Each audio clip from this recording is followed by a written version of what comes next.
لنبدأ من إطلاق التصريحات. يعني هذه التصريحات التي أطلقها رئيس الوزراء العراقي والمتعلقة بالدور السعودي السلبي كما سماه في العراق، هل نفهم من ذلك أنه إقفال للباب الحوار معها، إقفال للتفاوض معها، مع أن يعني بعض الأوساط السعودية تحدثت وحتى أوساط رئيس الوزراء تحدثت عن أن هناك إمكانا لفتح حوار معه؟ بسم الله الرحمن الرحيم. العلاقات العراقية السعودية هنالك نظرة إليها قبل سقوط النظام السابق، نعم، وبعد السقوط. وحتى فترة بعد السقوط، فترة الدكتور اياد علاوي والدكتور الجعفري وفترة السيد المالكي.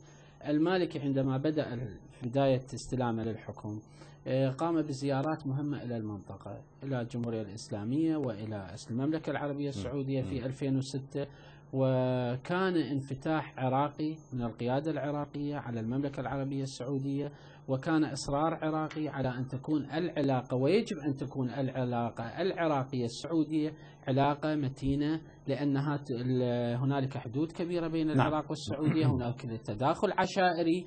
ولكن الأسباب المباشرة سيد عباس، الأسباب هل ترتبط بموضوع الحدود؟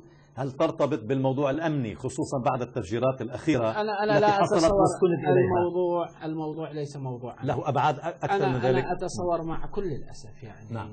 بعض قياداتنا في دول الخليج هم علمانيون وغير إسلاميين، ولكن يتعاملون بنظرة طائفية.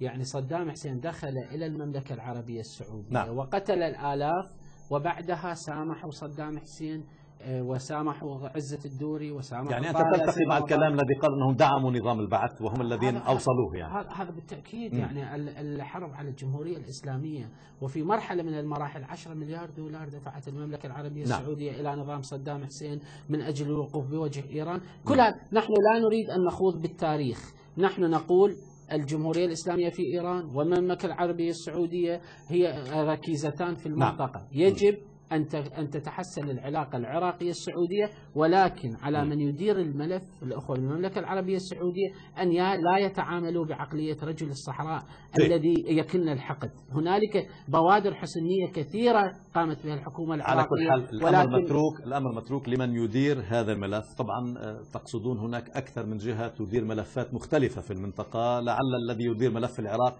حتى الآن يدير بهذا الاتجاه.